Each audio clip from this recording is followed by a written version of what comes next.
Would the court call number 19 on the calendar, State of Utah versus Michaela Cox? Number 19, Ms. Cox.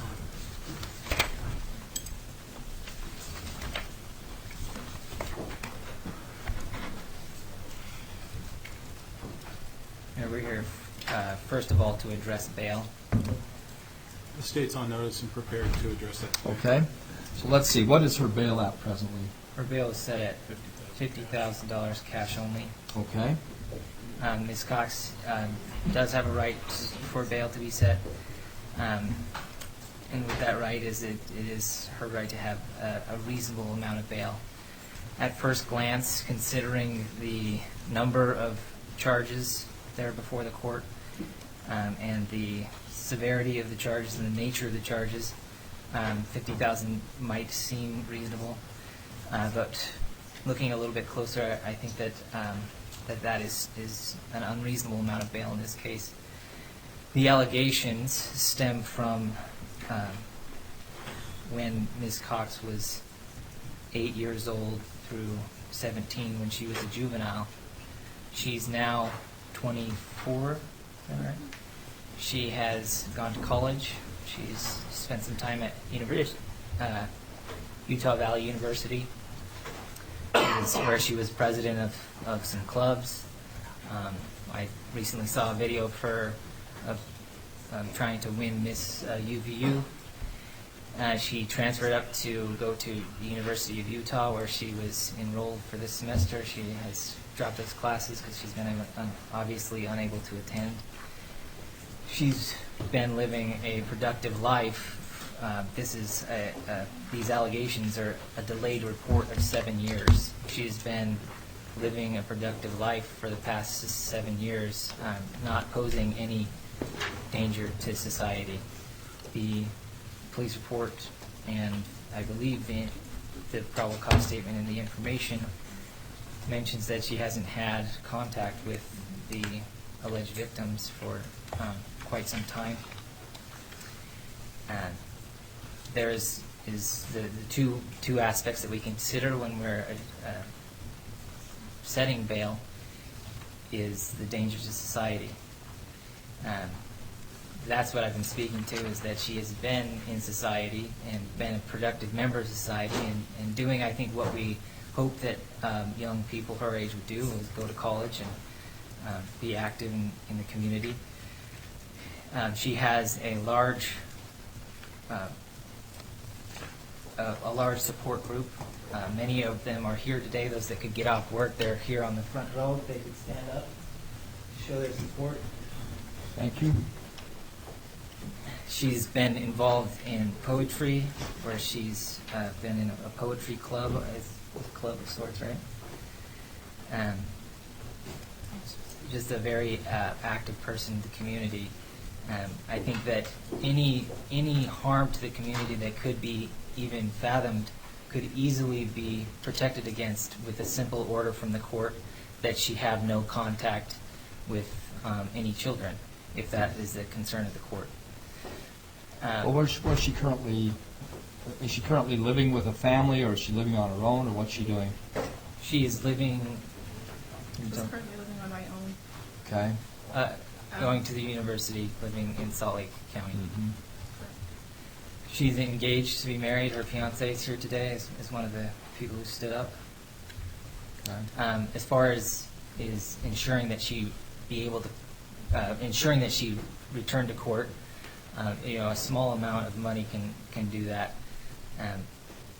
So we would ask that the court make her bail bondable at the very least, but that it also be significantly reduced, that any of those, the two factors, can be addressed with a much smaller amount of bail, considering those factors. Okay. All right. Thank you.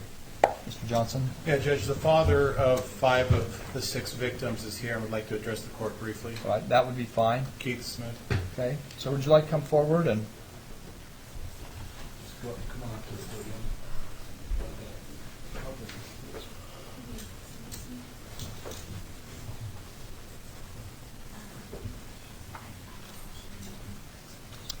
All right, sir, if you'd like to state your full name, then I'll be happy to hear what you'd like to say. Keith Walter Smith. Thank you. We have concerns with Michaela being back out in the community because of the potential impact of her being able to interact with the kids. We currently have 2 children that are up in the Salt Lake area at times going to school. One of them in the school that she has chosen to attend, they have images of Michaela up at the school right now, and she was very concerned about that. Created a lot of anxiety for her and doubt as to whether or not she wanted to continue to attend the university. Right now we feel like it would not be appropriate for Michaela to be out in the community until we're fully aware of what she's done to manage the problems that caused these crimes. So we're not comfortable with her being out right now. Okay, thank you. Thank you. Thank you, Keith. Judge, I met with Keith and the alleged victims last week and went over kind of the procedures and things at the court and got their feedback on where we're at. As the court has seen, she's looking at 19 first-degree felonies. At least 4 of those are 25 to life, mandatory minimum prison, sodomy upon a child, and object rape of a child, even though these occurred when she was under 18. It's one of those two-edged swords. The kids waited to disclose, but also she certainly did not come forward at that time to disclose either. Judge, looking at this in the interest of justice, when you're dealing with 6 victims, I mean, the allegations essentially are that her brother-in-law and sister took her in because of her poor home life and abuse that she suffered. And out of the goodness of their hearts, unbeknownst to them, they were turning it over to a predator. And she ended up molesting, allegedly, 5 of their children when they were taking her in. And then the 6th victim is one of her sisters. And so, in the interest of justice, $50,000 cash, frankly, I'd ask for that per child. I think for all 6 is a gift. So I'd ask that it remain. Right, thank you. Mr. Taylor? Your Honor, I think that basing the bail on the severity of the offenses and not considering the factors that I've already mentioned is punitive only and would be presuming guilt prior to her being tried. Well, we do presume guilt based on a probable cause standard when we set bail. I mean, we don't presume guilt, but guilt is established by probable cause. And so we're not really dealing with a presumption of innocence at the bail stage. There's probable cause to believe that she has committed these offenses, and so we set bail based on whether she is a flight risk and whether she is a threat to the community. Those are the 2 primary factors. So I think I would just disagree that guilt is presumed at any level. I think that there is probable cause that a crime is committed, but that's not at all guilt. Well, as I said, we're not presuming guilt. I changed my statement. We're not presuming guilt, but there is probable cause to believe that she committed these offenses, and that's the standard on which we set bail. So the presumption of innocence does not apply when you're setting bail. You see whether there's probable cause, and then you don't wrestle with the question of whether she did it or not. You simply set bail if there is probable cause, and that's based on those factors. Or you decide that there's no bail, or you decide that she could be released on her own recognizance. Those are the options. So, right. I do agree with that. Right. Okay. What I was referring to is that because of the ease in which the court can place restrictions that would negate any of the risk to the community by putting in conditions upon her release. Well, if people always obeyed the court's restrictions, and she very well may, but on the other hand, she's kind of a victim of the company that she's in right now. I mean, a lot of people who are, like we've seen today, they don't want to follow the conditions that the court places on them. We have seen that today. Right. And she has no prior criminal history. She has no allegations that are within the last 7 years. So assuming that she's going to violate any condition that the court would put on it, I think would be incorrect, is that we have much more evidence to show that she wouldn't violate any condition that the court would put on. She would be insured to come back to court with a lower amount of bail, and safety conditions that the court sees fit could be placed on her, that if she violated those, she would clearly not be entitled to any bail at any future point if that were to happen. Right. Okay. Thank you. At this point, the court had set $50,000 bail, I think, on the basis that it did not believe she was at flight risk due to her ties to the community. However, otherwise the bail would have been a lot higher. Also, given her age, the court did not think that she would automatically go out and start abusing children, but on the other hand, there is a very real possibility based on her criminal history here in terms of this offense, which stretched over a long period of time, that she would do so. And so I don't really know anything about her psychological makeup right now, and the psychosexual evaluations are not 100% accurate anyway. But at this point, we don't know what she might do, and we don't know what she's been doing the last few years. Mr. Johnson is correct that had she taken responsibility for this when up front, before she became an adult, that number one, she would probably have been in the juvenile system and would not have suffered confinement. She may have been placed under some type of supervision. But number two, she would have had been involved in, by taking responsibility, she would have been afforded treatment at that point. Right now, I think that you've got a lot of first-degree felonies here. And I think that $50,000 is way on the light side. And the only reason for that light bail is because I think she would probably appear in court if she were released. But I can't guarantee that she wouldn't have contact with her nephews or her nephew and nieces here, or with any other child. This is, this didn't stop when she was 12 years old. It kept going until she was, I don't know. Allegedly it did. Well, it kept going. There's probable cause to believe it kept going, Mr. Taylor.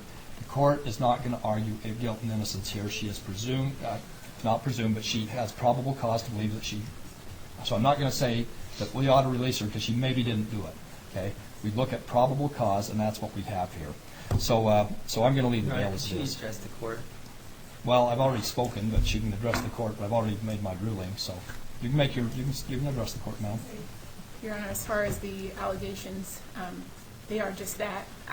Well, there's probable cause to I believe that you understand. committed this. And you're right, when you get to trial, you're presumed innocent. Right. Right now, the court does not apply the presumption of innocence when setting bail. I understand The court has to state that that there's probable cause to believe that you committed these offenses. That's how we do bail. And I Okay? understand. So I want to get away from this guilt and innocence argument, okay? It's not applicable here for the fourth time, okay? Anything else? I was just going to say a lot of my friends and family have young kids. They've known me for years and have trusted me and continue to entrust me. And they have seen my character and my nature. And so that's what I was going to say as far as what your comment, as far as what I've been doing the last few years. I have been in rigorous therapy because of the abuse that I suffered as a child under the care of Tamlin Keith Smith, the victim's parents, the alleged victim's parents. And so for that, I would say that to my character, a lot of people can speak to my interaction with children and the positive community. A lot of these same individuals can speak to my character. I'm not here to tell you who I am or what I am. I am innocent, and we'll go through that with the trial. But I did want to let you know that I'm not a monster or a heinous offender. Well, and I certainly hope that's the case. I certainly hope that's how things turned out. But we'll see. Okay? All right. Thank you. So as far as next date? what do Yeah, we need to set another date. You want to set this for what? Another waiver, a preliminary hearing? What do you want to do? There's a plea offer that's on the table until November 9th. The defense has had for a week or so we Okay. can go till then. Or wanna if you just set- want to set a prelim, it's up to you. You want to set this on the 9th, or what do you want to do there, Mr. Taylor?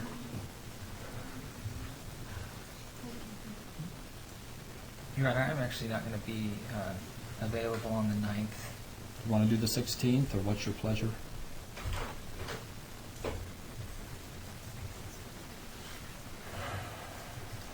Your Honor, could we set it for a waiver hearing on the 16th? Sure. Okay, so let's set this on the 16th at 1 for a waiver. All right, thank you.